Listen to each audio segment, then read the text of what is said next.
Hi guys, I just got a email from a subscriber of mine who said I have to get this up right away. And based on what I heard from that, or what I read from that subscriber, this person seems to be a credible source. I know the Daily Rant, so I know this is a credible website. U.S. troops in Fort Hood receive orders to deploy to Syria. Now, all of us know that what our president says, we need to realize that he is going to do the opposite. This is very, very, very important. I have been able to verify something extremely troubling in the past 12 hours. A close and verifiable source contacted me to lament the deployment of a friend from Fort Hood to Egypt, where this particular soldier will be for the next 9 months. We have no military base in Egypt, so we're all trying to understand the assignment and wonder if he and the other 400 soldiers are living in a tent in the desert, and if they are, how do they receive supplies? From everything to food, water, ammunition, and fuel to conduct whatever mission they are to fulfill. For I can't imagine a C-140 being allowed to land at Cairo International. The following information has been sourced thoroughly. This particular soldier said that while he was not really thrilled about the assignment to Egypt, it was better than the soldiers that remained at the military base because they had just received their deployment orders to go to Syria. That certainly contradicts the posturing and false reassurances and table pounding of Obama and Kerry, does it not? Of course, credibility should never enter the discussion when talking about this president. If frogs get nourishment from eating flies, this pathologically dysfunctional misfit gets his lifeblood from telling lies. It is the manner in which he is genetically coded and been brainwashed to operate. The article goes on. I will link below to this article. So, let me just read this sentence. Watching the Obama administration is like watching the mini car pull into the center ring at the circus. And out comes one clown after another, after another, after another.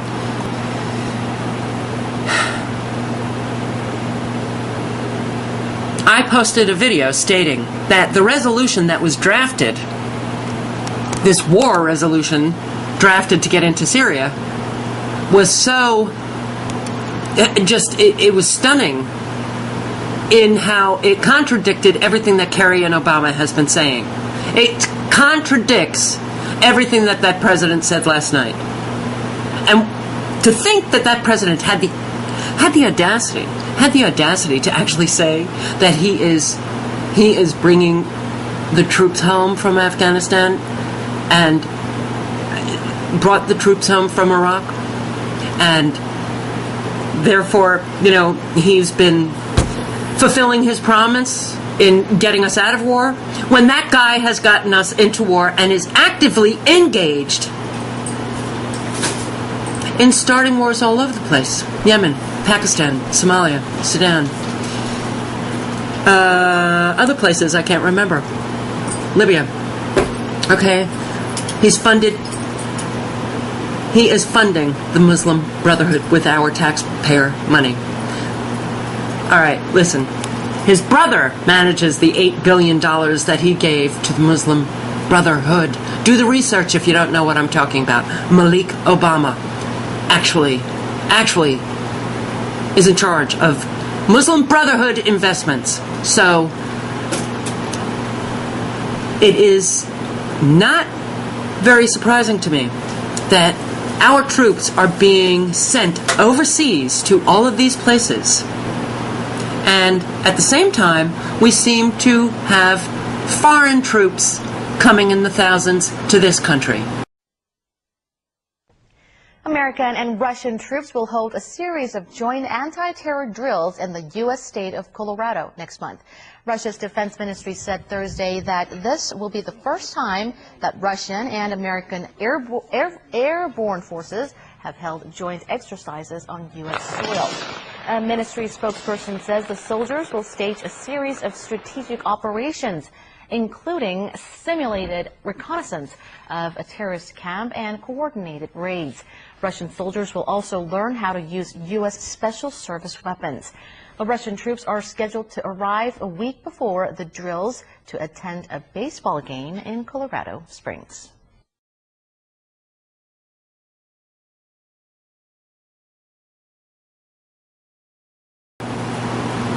Already here. So what is going on? Something clearly is going on.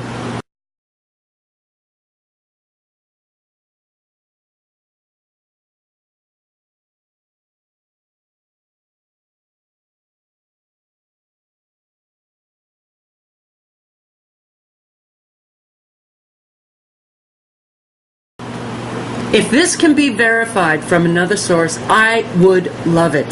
Please, anybody who knows, anyone in the military, if you can verify this information, I would so appreciate it.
A number of anonymous sources close to the Syrian conflict have told RT that rebel forces are planning to launch a, quote, provocation attack using chemical weapons against Israel.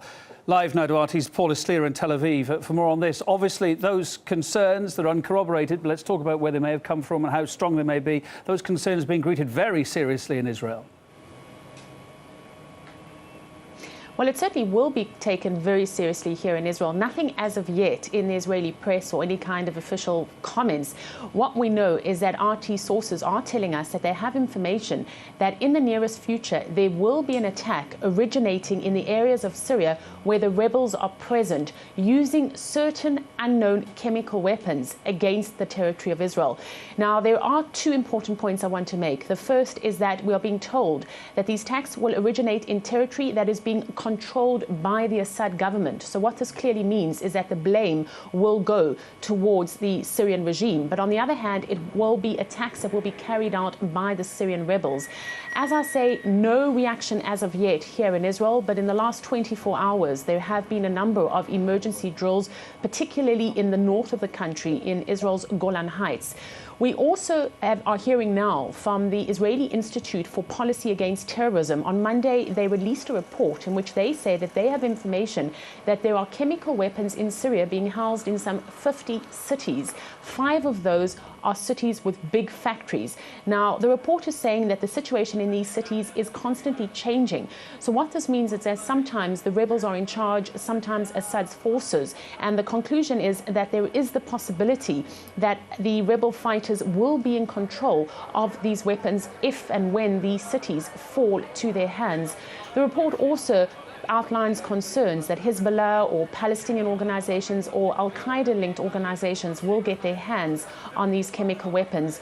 Israel, of course, is very, very concerned about any kind of attacks on Israeli territory that will emanate from Syria. In the past, it has struck Syria at the time it said to prevent weapon delivery to Hezbollah. Of course, it's common knowledge in Israel and elsewhere that this country benefits from Assad being in power. Otherwise, Israel would have to face a whole host of characters who ultimately are going to be worse than Assad himself. Although officially, the Israeli point of view is that it is not involved inside Syria. But speaking to people here inside Israel, the Israeli point of view, by and large, is that the lesser evil is for Israel to coexist with the Assad regime. And of course, this is something that Israel has been doing for a few years. The alleged use of chemical weapons by the rebels is not something new. We've seen these allegations coming forward in the past. Of course, this is a conflict that has been laden with all kinds of provocations at all levels. We've seen horrifying pictures of dead children that were used by the Obama administration to justify a possible attack on Syria. And later it turned out that those children had in fact been kidnapped and slaughtered by the rebels with chemical weapons.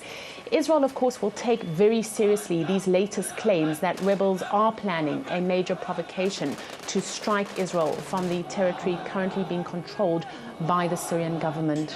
All right, Paula, thanks for the update there from Tel Aviv. Paula Slier, our Middle East correspondent.